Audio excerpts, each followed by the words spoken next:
Hello, everybody. Welcome to 5 Years on Regenerating Nature Together. I am Alex Struthers. I'm the Chief Experience Officer for WWF and your host for today. I'd like to acknowledge the traditional owners and custodians of the lands from which we're all joining from today. I'm joining you from Yagara and Yugarapul country, and I'd like to pay my respects to elders past and present. Now, a little bit of housekeeping before we kick off on this session today. Please be aware that it is being recorded. However, your sound and video isn't being shared or recorded. So please, hope you have a cup of tea, sit back and get comfortable from wherever you are watching from. Now, we do have a little bit of technical housekeeping. If you have any issues hearing us or seeing the screen, if you could please reach out via the Q&A button, which you should see at the bottom of your screen. We will do our absolute best to help, but if all else fails in tech world, we will be sharing this recording with everyone who has registered to the event. Now, we will also have some time together at the end for some questions, so thank you for those who have submitted some questions. But again, please do use that same Q&A button to please pop your questions in the chat at any time during the presentation, and we will endeavour to answer all of them either here on the webinar today, or we will follow up in email. So I just wanted to briefly introduce you to our 4 amazing speakers today who have joined us. We have our CEO, Dermot, our Principal Advisor of Thriving Biodiversity, Darren, our First Nations Principal Advisor, Cliff, and our Koala Recovery and Landscape Restoration Manager, Tanya. Now, all of our staff who are on the call today were here 5 years ago when the tragic bushfires did hit. So they will really share their reflections and their experience. And so I'd really invite you to listen, reflect, but also be inspired by what's possible when we gather together, when we act together and regenerate nature. So first of all, I would like to introduce our CEO, Dermot O'Gorman. Dermot.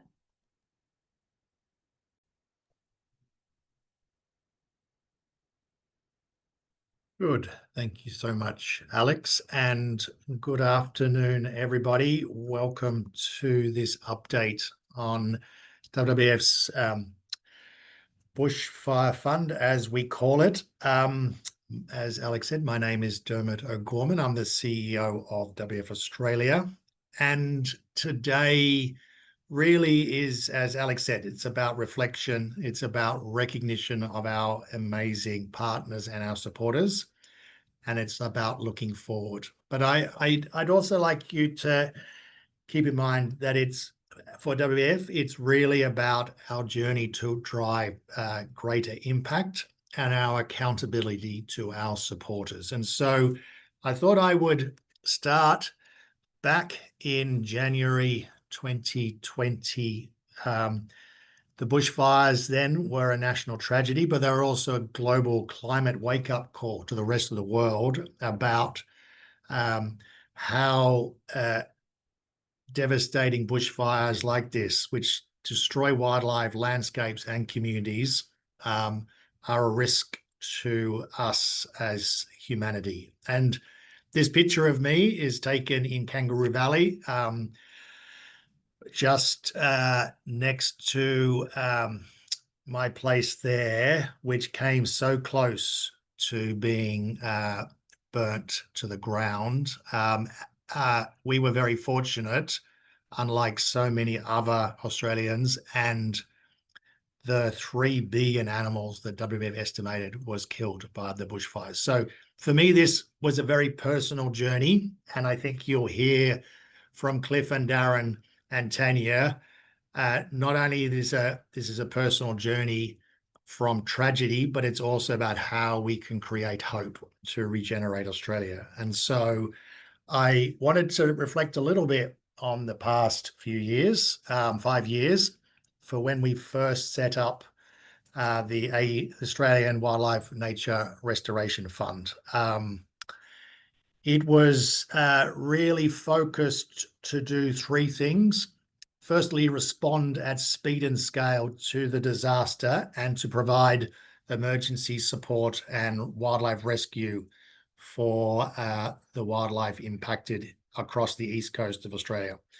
The second was around habitat restoration and recovery.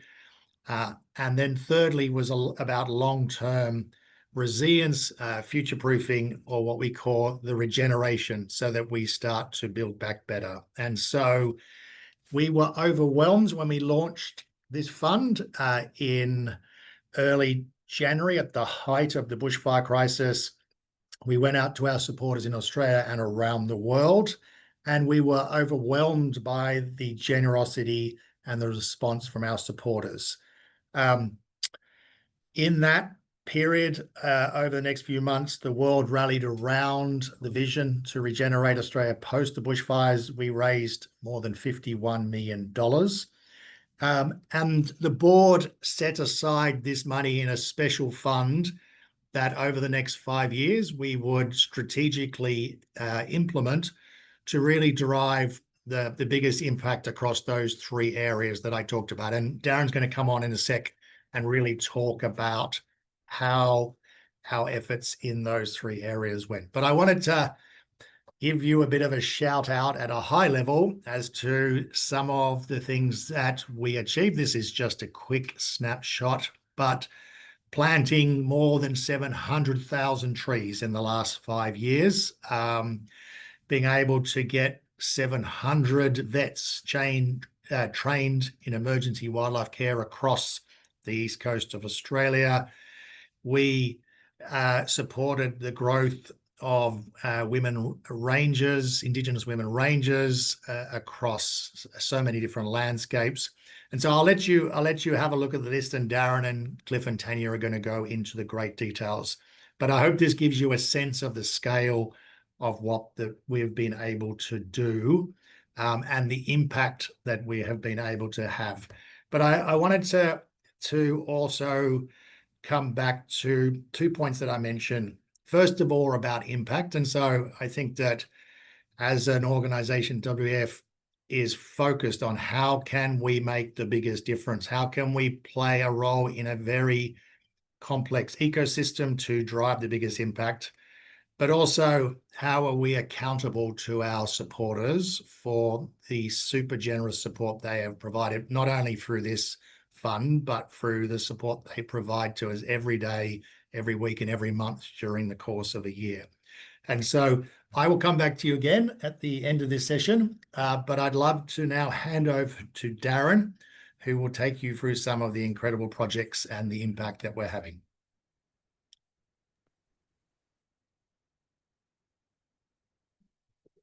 Well, thanks, Dermot. And but first and foremost, I'd just like to acknowledge the traditional owners of the land that I'm on today, on my land, on my country, the land of the Wurundjeri people of the Woiwurrung Nation here in Greater Melbourne. Pass my respects on to elders, past, present, and the emerging leaders of our community. So I'm Darren Grover. I'm the Principal Advisor for Thriving Biodiversity, and I'll talk to you for the next few minutes to tell you some of the stories of my stories from the fires of 2019, 2020. I think, like a lot of Australians, and certainly a lot of us here at WWF, this great sense of helplessness. We were seeing those pictures on our TV screen, we're reading the stories online and in newspapers, this time of just utter devastation. And one thing that really came through to me, and really for the first time, is the impact on wildlife. We saw those pictures of people rescuing koalas and kangaroos, of dead animals across landscapes, and I think that's what really impacted a lot of people. But probably the most vivid memory that I have of this time was about 2 weeks after the fires on Kangaroo Island. I was fortunate enough to get to KI and see scenes of utter devastation. I remember standing right at the very western end of Kangaroo Island in this area that was subjected to really intense, severe hot fire. And the sense was that everything here is dead. Everything that lived in this area is now dead. There was no sound. There's no animals. All the plants seemed to be dead. It was devastating. But what was also incredible, I was there weeks later and to see the first shoots of resilience sprouting. The trees that you thought must be dead were beginning to have new shoots. And it's not just nature that suffered that impact on Kangaroo Island. I saw houses that had been destroyed in the fires. I heard the stories of people who died in those fires. I talked to the people who telling their stories of this fire raging across the island, preparing to evacuate from the largest town on the island, Kings Cote, and really wondering whether is this fire going to be stopped. And it was really only a change in the wind and then eventually some rain that stopped that fire from really burning all the way across the island.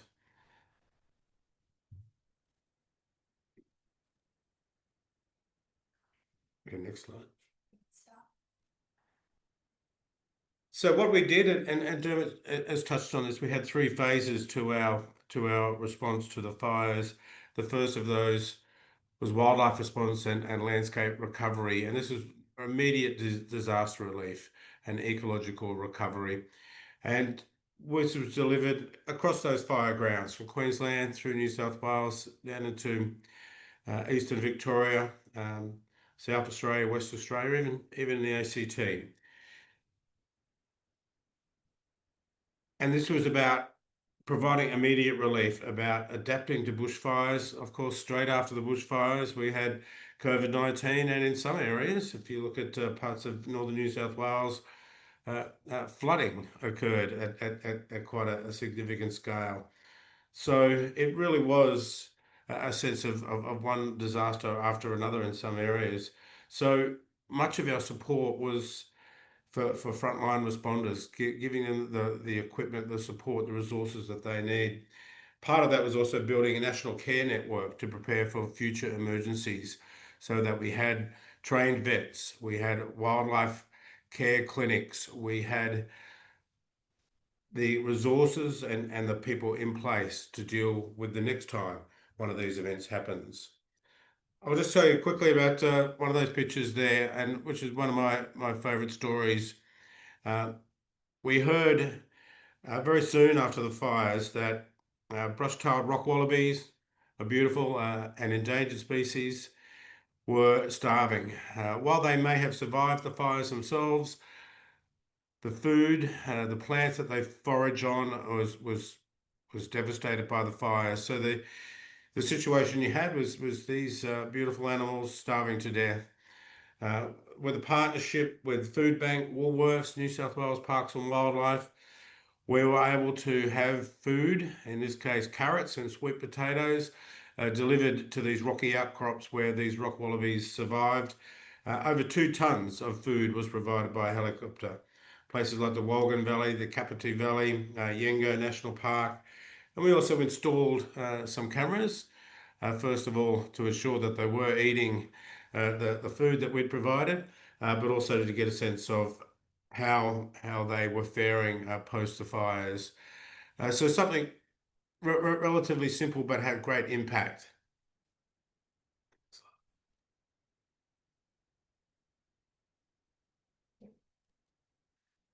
Part of that process of species recovery and adaptation was supporting medium to long-term recovery after the fires. So helping animals survive and then thrive in a changing environment. So this was a move from immediate wildlife response into a strategic science-based approach. And this formed the foundation of broader conservation strategies that would emerge out of this time, such as Koalas Forever. So this involved things like rewilding and species reintroductions, Indigenous-led conservation monitoring and research, the Eyes on Recovery program, which utilised AI to identify wildlife on sensor camera footage. Habitat restoration, that may have been nest boxes which were installed in Talaganda Forest in New South Wales and East Gippsland for greater glider recovery. And we even trialled seeding technology using drones to be able to restore koala habitat at scale. I mentioned earlier my time on Kangaroo Island, and part of that was safeguarding some of Kangaroo Island's unique wildlife, namely the Kangaroo Island dunnart and the Kangaroo Island glossy black cockatoo. Neither of those species are found elsewhere. The dunnarts, and for those who don't know, dunnart about the size of a mouse, but it's a carnivorous marsupial. It's in the same group of animals that include quolls and Tasmanian devils. So if you can imagine a mouse-sized Tasmanian devil, you'll know what a dunnart is like. So they're ferocious, they're fierce, they're the size of a mouse. Sadly, over 90% of their habitat was destroyed in the fires on Kangaroo Island. For glossy black cockatoos, they lost up to 75% of their key feeding areas on the island. So quite a crisis was emerging. The first part of the response was to urgently monitor dunnart populations. Have they survived? Are they still here? How many of them are there?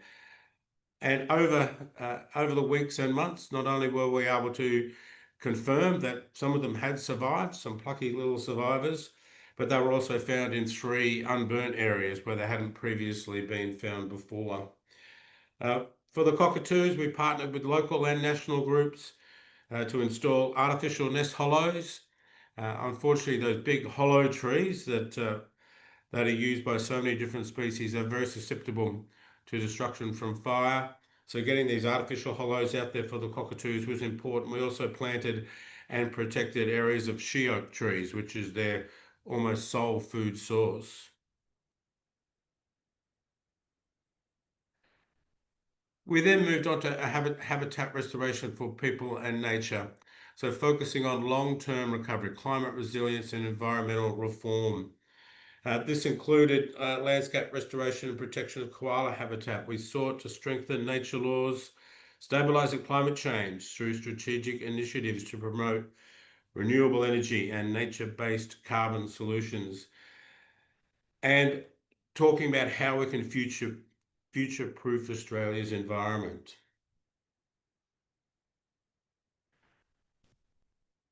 And this was phase 3, empowering communities and reimagining conservation to build a resilient, inclusive and regenerative future.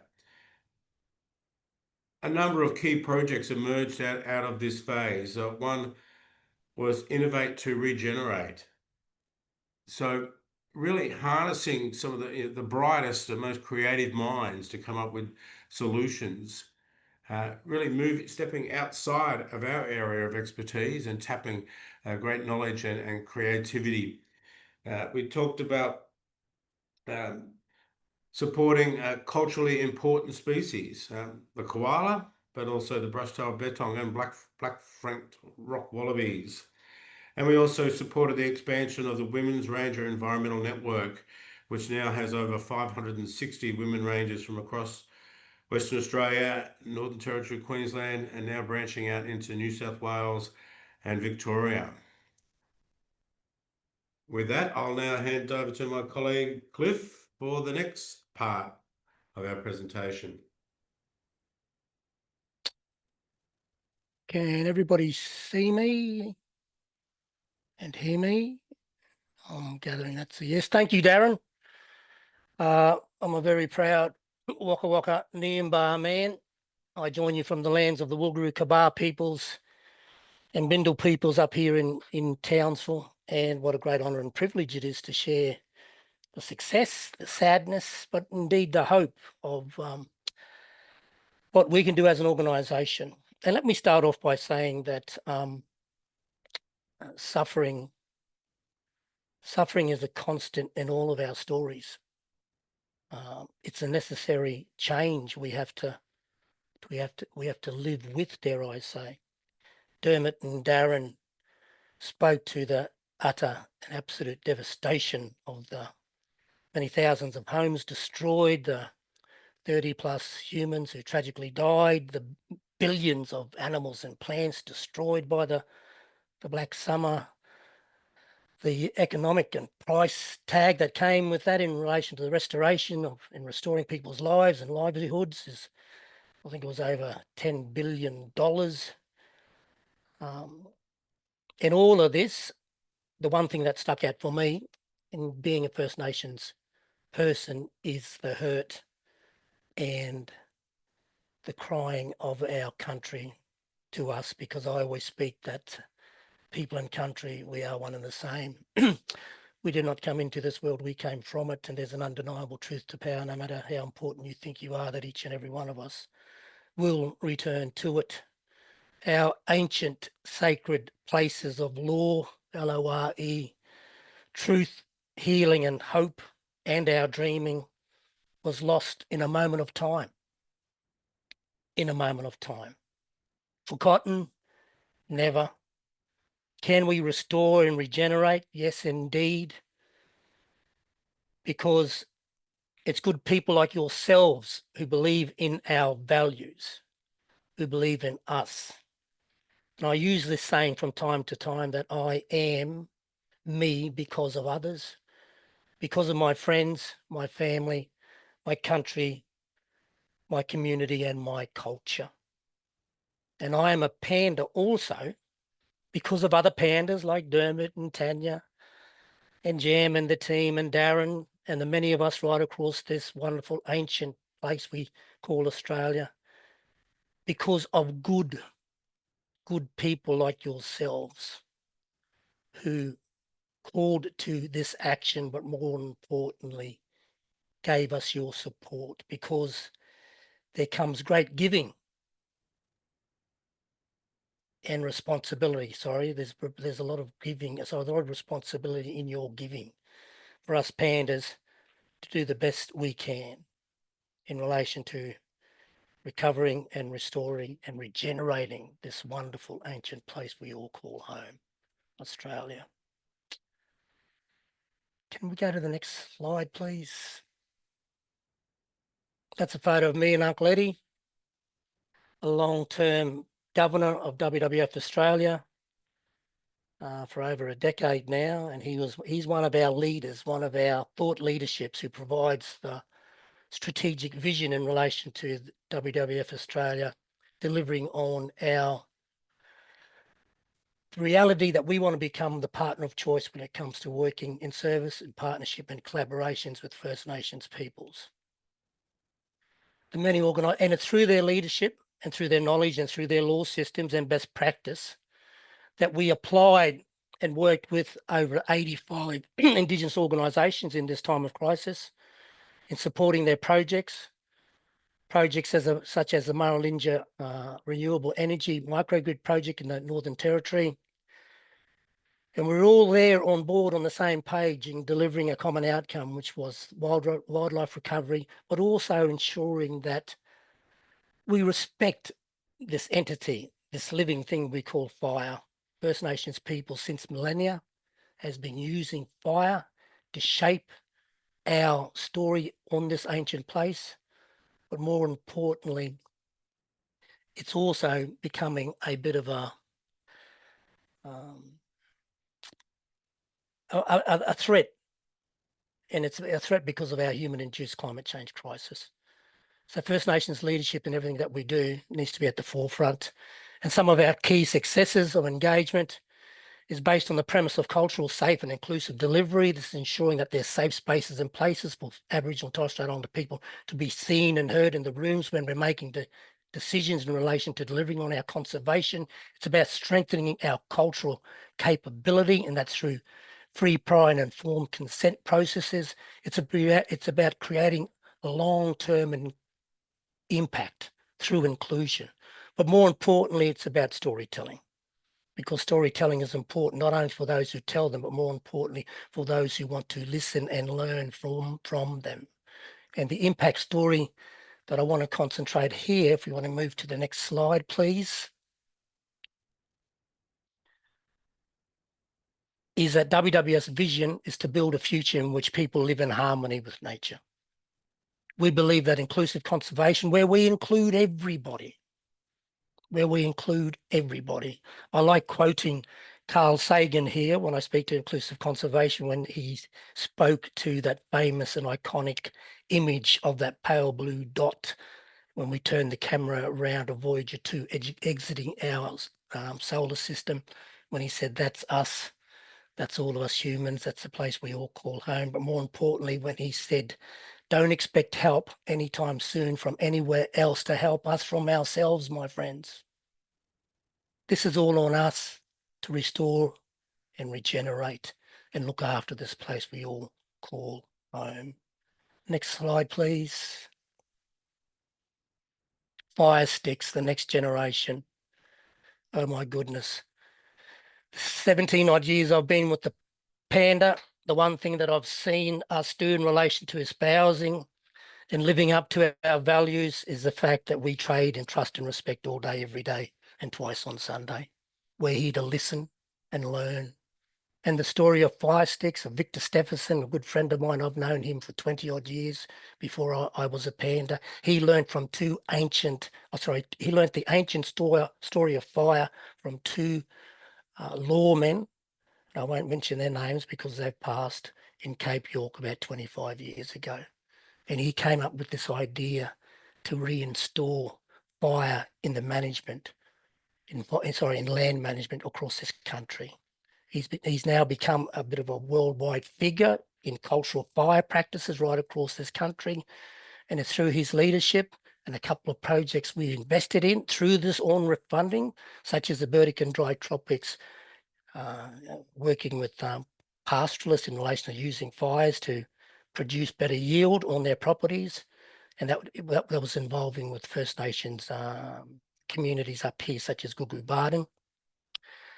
So the aims to do that was to integrate cool fire burning practices in a seasonal way on their properties. So fire sticks, we continue to work with them. And just on that very quickly, before I move on, we've established a international exchange with our WWF pandas in Canada and the First Nations peoples who were doing fire with fire sticks over there. They only visited us a couple of weeks ago up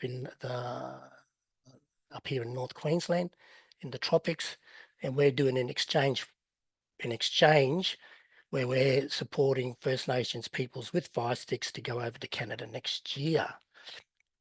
Next slide, please. Oh, sorry, last one. Then I'll go back to Tanya. Inclusive conservation. This is an agenda that the Pandas are integrating and embedding within our organisation. It's part of our 2030 international roadmap, which was launched in Portugal earlier this year, which Dermot had attended with Judy, our president.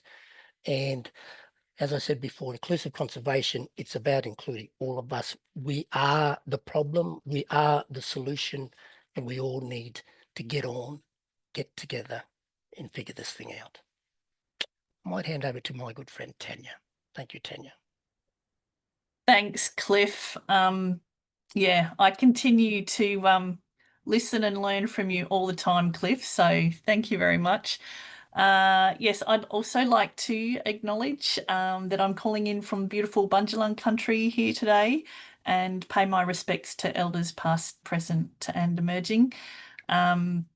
Just reflecting on Cliff's words, yeah, just our First Nations people, we've got so much to learn in how to restore and manage this landscape into the future. And yeah, I continue to be excited about those opportunities moving forward. And I wasn't actually around during the bushfires at WWF. I came in as part of the recovery efforts. In January of 2020, I recall flying from Sydney to Brisbane and just seeing fires and smoke the whole way on that flight, and just being absolutely devastated and thinking, you know, what was going to happen, how we were going to deal with this. And I knew that I wanted to be part of that recovery effort, and also in creating a more resilient landscape, so, you know, we could mitigate to get these kind of devastating events. And so when the job came up at WWF, I applied and was successful in becoming WWF's Koala Recovery and Landscape Restoration Manager. and have been here for nearly 5 years. Next slide, please. And so my journey started with supporting those initial emergency efforts for koala recovery. We helped create a mobile wildlife hospital.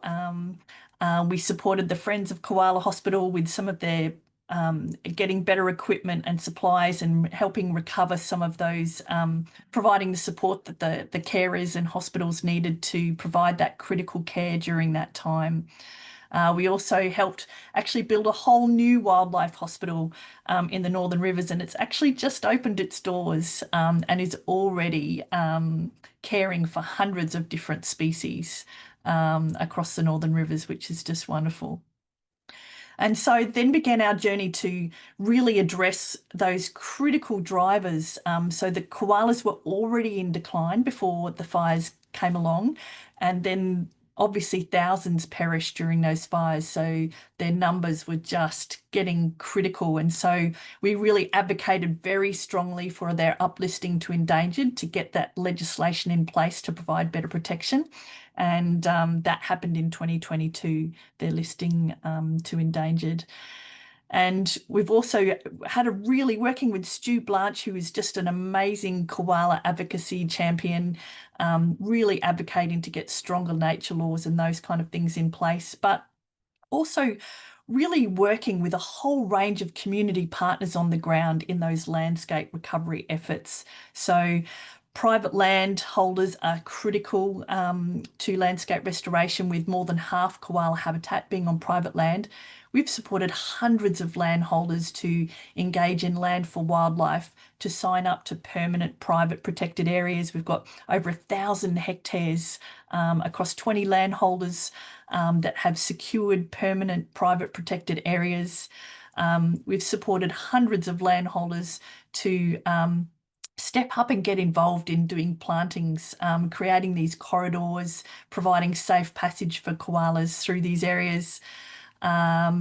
And we've also been working towards what we call the koala economy, which is trying to create sustainable finance so we can actually really create ongoing finance to really scale these efforts over time. And this has led to the development of our koala-friendly carbon initiative, which has an ambitious goal of creating 10,000 hectares of habitat in critical areas over the next 10 years. So we've really been able to generate and get behind some of the critical levers needed to actually turn this decline for koalas around. And one of those critical factors is, as Cliff mentioned, is working with our First Nations partners. So getting that cultural fire back on the ground, getting cultural land management embedded in everything that we do, and helping to support and build on that knowledge to be able to recover these landscapes is absolutely critical. Next slide, please. So as I mentioned, you know, there was thousands and thousands of koalas that lost their lives during that event, but there's also a lot of stories of hope. And Marianne the koala is one of those. She was a little koala that was found in the Wivenhoe Dam area in southeast Queensland with burnt paws, missing claw, really ill and dehydrated. She was rescued by the RSPCA and went into a few months of care with Trudy, her carer, supported with funds from WWF. She grew back her claw, recovered her paws, and put on 1.5 kilograms, and was then released back into her home at Wivenhoe, and is hopefully now having her own joeys and contributing to that population of koalas there. So Marianne the koala was named after a very beautiful woman, Marianne Oliver, who actually raised $20,000 herself for koala conservation. So thank you to Marianne. She's one of very many supporters who helped with our koala conservation efforts here at WWF. Next slide, please. And of course, it's not just all about the koalas. As you know, koalas occupy the same habitat as so many other threatened species and other wildlife. And so by restoring koala habitats, we're restoring habitat for a whole range of species. And we do have other focused species programs as Darren mentioned, glossy black cockatoos working with the Minimai Indigenous Rangers and wild bee, creating these new artificial nesting hollows to replace the trees that were lost during the fires. Dr. Keita Ashman, who climbs up these massive trees to install these nesting boxes for the greater gliders, and our rewilding program, which is breeding koalas in captivity and getting them back into places which have been damaged by the fires. Next slide, please.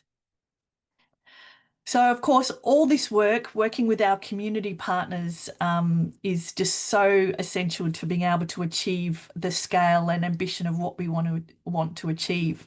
And it's a lot of hard work, but it's not all hard work. Sometimes we also get to have a lot of fun.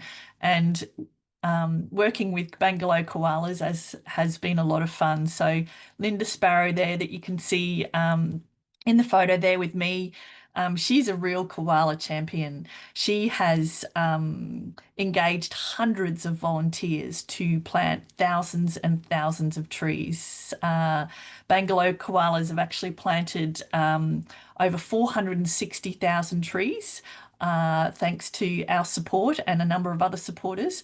And they're going to be celebrating their 500,000th tree later in October, early November this year. And I hope many of you will be able to join us in that celebration event because it's such a massive achievement for this tiny organisation that just grew and grew. And all the hundreds of landholders that have stepped forward to have these corridors planted on their properties to create this safe passage of movement for these koalas. And we know that as little as 2 years after planting, we're already starting to see koalas come in and munch on those trees. I remember talking to one landholder who said she'd planted a few koala trees on her property.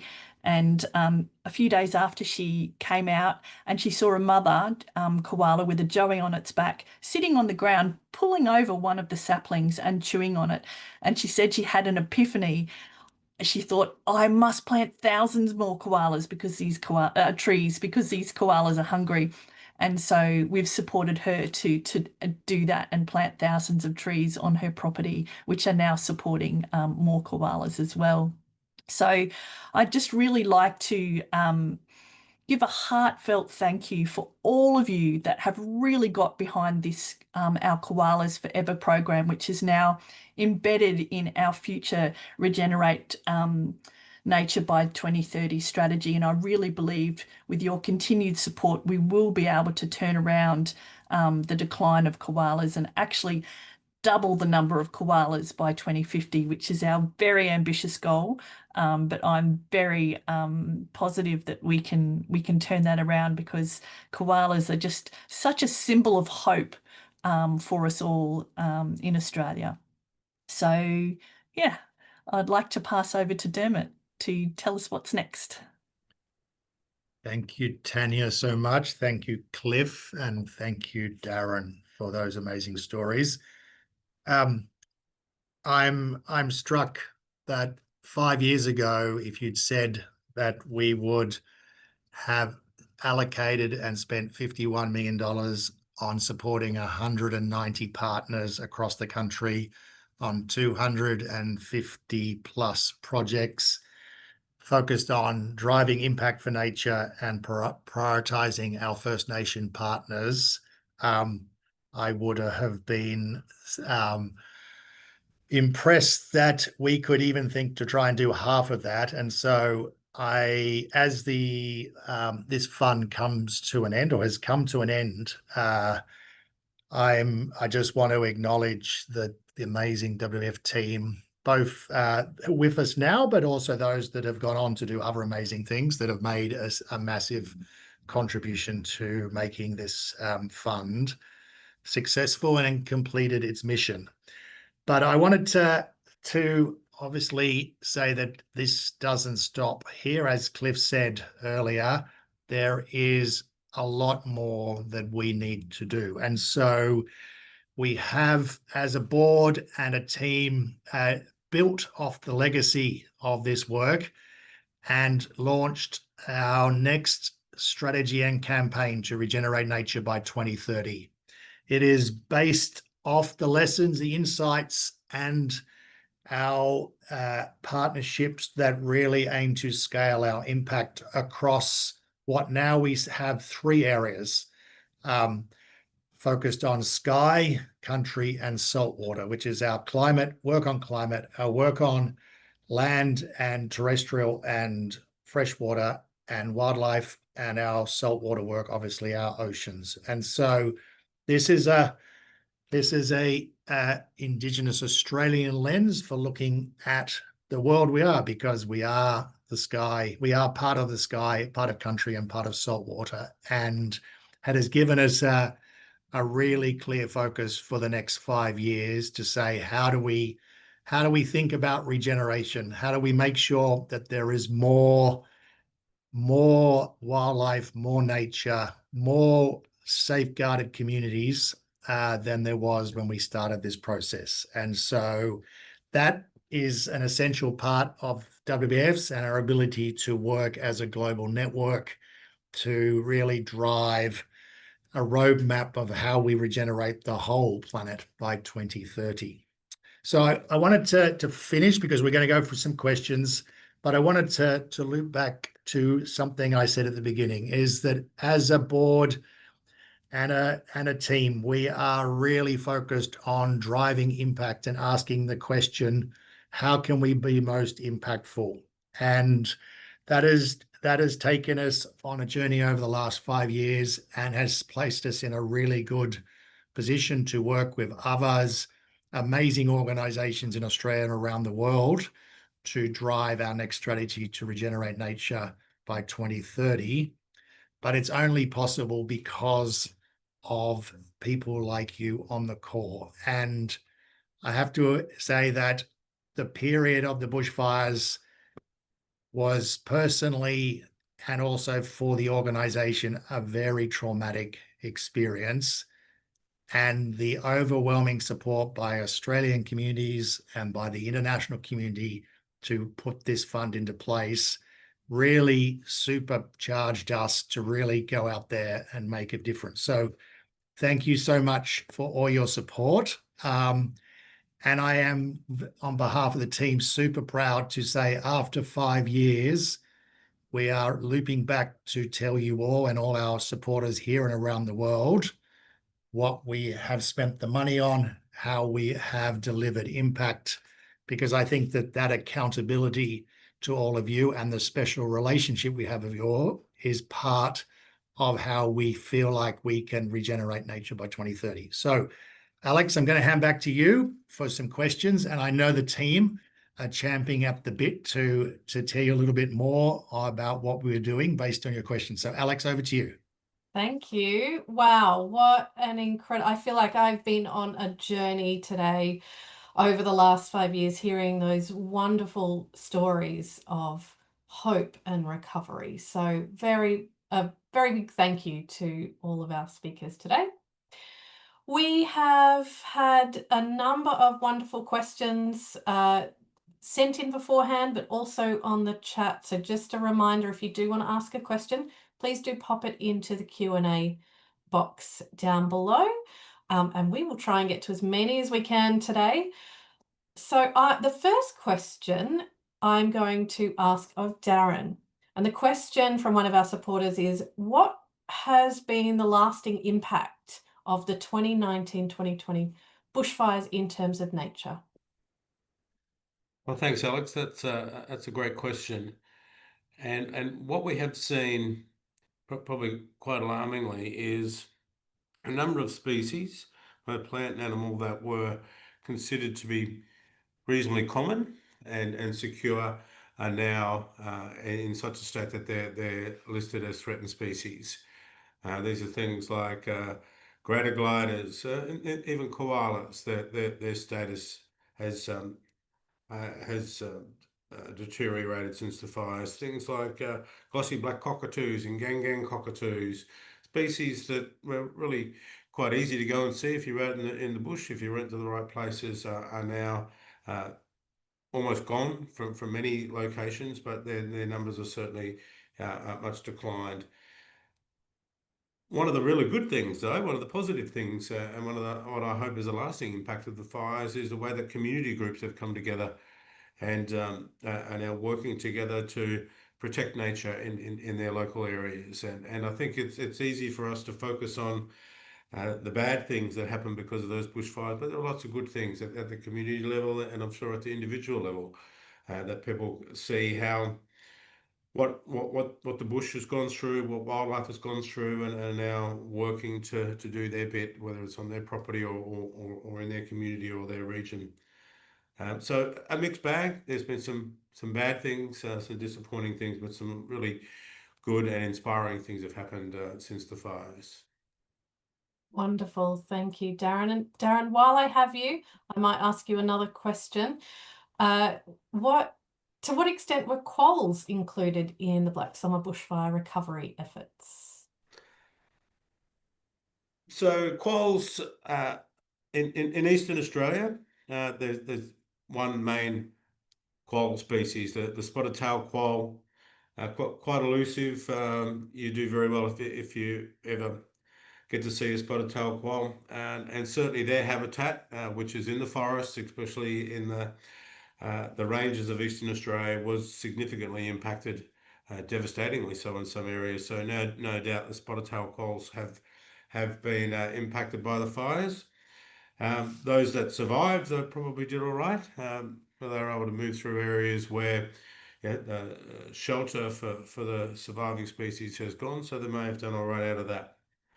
Eastern quolls have been extinct on the Australian mainland since about the 1960s, but we've been fortunate to be involved in a project to reintroduce them. And this is a project that had its origins in our response to the fires. So if you're down at Booderee National Park, south of Sydney, in the Jervis Bay Territory, we have been involved in reintroducing eastern quolls in the Botanic Gardens area there. So if you're down that way, go and check them out. You might get lucky and see a quoll around the place. And we hope that this is the first step on having eastern quolls back into our landscapes, back into our forests and our bushland in the future. So so both quolls species were of significance with our bushfire recovery efforts, and both species we want to see not just surviving but thriving into the future. Wonderful. Thank you, Darren. So we might take another question now with a different lens, and I'm going to ask Dermot to answer this one. So Dermot, do you see the Commonwealth and state governments continuing to support koalas and other endangered species? It is a very good question from our supporters and very insightful. I think they know what's going on at the moment. But I thought I would tell three quick antidotes to that question. The first one is, in the first 2 weeks, WWF and the board mobilized $2 million to get it out the door to our supporters. As Darren talked about, we were often the first organization on the ground to be providing immediate money into people's bank accounts to be responding to the wildlife emergency.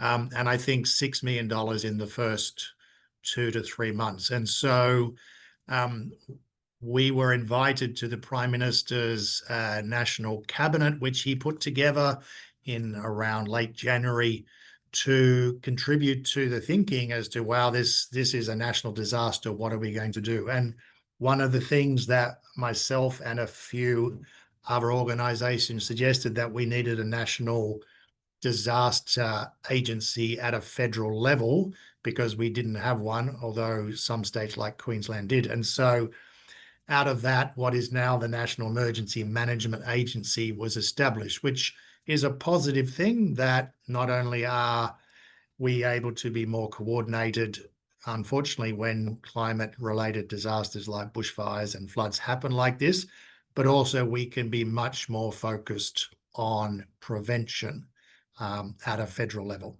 So that is a positive thing. But I think I go to 5 years on, there is a lot more that both federal and state governments could do. And so One thing is that they could pass a nature law federally that actually does what it says it should do, which is protect nature and wildlife. And so I think that is important. They should, I think we've seen both federal and state governments invest in koalas, and Tanya can perhaps talk a little bit about some of that. But is that enough to really turn around the plight to that? And I'm not sure, the state or federal government can lead it to an amazing organization like Bangalore Koalas to turn around. We can support them, and they play a very important role, but it doesn't negate the fact that state and federal governments have a responsibility to drive this at scale. And I guess the third piece, which is one of the upsides of the bushfires and of the nature crisis that I think we've had in the last 5 years, both in Australia and globally, has seen amazing collaboration between so many wonderful nature and environment groups here in Australia, whether that's on-ground work or policy work. And so I am super positive about the collaboration that WWF is part of and the teams are part of, whether that's on koalas and collaborating on restoring, getting numbers back to double, whether that is on working together on making sure that the nature laws are put in place in the next 12 months federally, whether that's asking for the right financing to support nature. I think the work that so many different groups are working nicely together is a really great recognition of this problem requires us to collaborate, partnership, and to really drive the ambition that is needed to protect nature in this country and around the world. So it's a really great question, Alex. So thanks to the supporter for asking that. Thank you, Dermot. Appreciate you going to address that question and talking about what's happening at the moment. And you mentioned in there a little bit about, maybe Tanya can speak to the koala piece, because we do have a question around the current status of the koala population. So maybe Tanya, if you could pick that question up and elaborate a little bit more, that would be great. Yeah, thanks, Alex. So as I mentioned, koalas were uplisted to endangered in 2022 as a result of the fires, causing an increasing decline to their population. Baseline population estimates have been developed by CSIRO. They're still kind of very much estimates, as they're based on a whole range of information and modelling that's been pulled together from all sorts of different survey methods. But what we do know is that koala numbers are still declining because there's still so much habitat being cleared. There's a whole, in our state forests, there's still priority core koala habitat being logged, so of course koala numbers are going to continue to decline in the face of these kind of threats.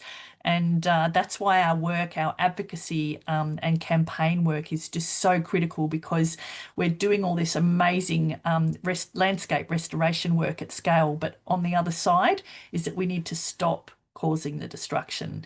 We need our governments to step up. And we need the Great Koala National Park to be announced, and we need stronger nature laws. So, and then we will see a change in the status of the koala. And yes, and I believe that we will get there by 2050, but it's going to take all of us stepping into that pathway to make sure our governments also step onto that pathway. Thank you, Tanya. Now, you mentioned there a little bit about the other side of the coin. So while we're regenerating, we have some work to do to stop the other side of the coin there around. So there is a question around logging from one of our supporters. So were logging allowances adjusted down for a few years to compensate for the loss during the bushfires? No, I don't believe that they were. So there has been continued logging, even in some of the really devastated state forests. So there has been no cessation in logging of many of these areas, which are important to koalas and other species. So it's one of the areas that we've certainly been very vocal about in, that we do need to be able to let these areas recover. And continued logging is just another form of destruction. Thank you, Tanya, for your insights on that one. And now, while we're on the topic of trees, I might go to Cliff for this next question. Now, there's a question from supporters around when trees damaged badly by bushfires coppice, are they still capable of reproducing, or is this simply saving the life of that tree? Caveat, my friend, I'm no treologist or whatever that is, my friend. But look here, the wonderful work that our good friends, and I mean, if you want to engage with the experts in relation to embedding First Nations practices, knowledge, systems, how that then eventuates to policies and those levers to attract more investment from those actors who need to invest, i.e. governments and our civil society partners, to be involved in the regeneration. Obviously, it's organisations such as the Fire Sticks Alliance. We've partnered with them, and this funding was the catalyst to go out to reach out to people like Victor and the wonderful network of practitioners that they have right across this country. They do wonderful work with graziers here in North Queensland with a lot of bummer people. That's a local colloquial sort of Indigenous term for rainforest. First Nations peoples across the rainforest up here in North Queensland, the savanna burning regime right across Northern Australia. So fire, our understanding of fire and what I've learned from Victor and co is that it's not only a foe, in inverted commas, but it's been a friend in shaping our existence on this place for 65,000 plus years. So it would be absolutely ridiculous if we, as an organisation and a major player in advocating for better land management practices, for what Dermot was saying before, through our nature laws, to ensure that fire is part of that restoration and regeneration. And working with those industries, such as your pastoralists, in terms of their returns, to not only protect the environment, but more importantly, protect those ecologies at scale. So the short answer to that is that fire needs to be part of our systems moving forward. We need to recognise and value, that's the key word here, value First Nations knowledge when it comes to cultural fire management practices on their country, on the way that they do that, because right across this vast ancient place, we have over 300 nations of peoples, and their understanding of how they live with and adapt and apply fire to their country is going to be different. So it's about listening and learning and going to people where you're going to deliver those solutions on the ground. This is all about local. It's not about global. We need to get local right before we can go global. Hopefully that's answered the question. Thank you, Cliff. That's great. And it just highlights that WWF has a wonderful relationship with partners who are on the ground. We, calling on the experts in different areas to support this regeneration work, because we are all here doing it together, and we need to do it together to achieve the impact that the ambitious strategy and the impact that I know we can achieve. So there's one last question. This is the last question. I'm going to go to Darren here because you have a wonderful glossy black cockatoo in your background, Darren. Can you tell us what strategies or habitat restoration efforts have been effective in encouraging birds to re-inhabit these landscapes? Yes, thanks, Alex. And this is a great question. And we've seen some really good, encouraging responses from birds, whether it's about putting in artificial nests, and I did mention that during the presentation about the artificial nests that we've used for glossy black cockatoos on Kangaroo Island, but they've also been used for other bird species, particularly those birds that use hollows in trees. So parrots, owls, that they all require hollows. Lots of tree planting, of course, is a bit like with koalas. Trees have been planted to create habitat for bird species, and even in some cases there's been supplementary feed, especially immediately after the fires, to help birds get through that immediate period after the fires. So there's quite a lot of different strategies and techniques have been used, and mostly have been pretty positive in the response that they've been having for our birds. So that's really encouraging, and it gives us hope that after events like we saw in 2019, 2020, that there are things that we can do to help our birds and other animals. Thank you, Darren. That's fantastic. I know we still have a number of outstanding questions, so we will absolutely get back to every supporter who submitted a question and come back to you. I know there have been some very detailed and technical questions in the chat, so we will get our experts onto that and come back to you. So just wanted to thank you all so much again for being part of today's event and for everything you do for nature. Without your support, these incredible programs and more would not be possible. So we truly appreciate your generosity and commitment. Have a lovely rest of your day. Thank you.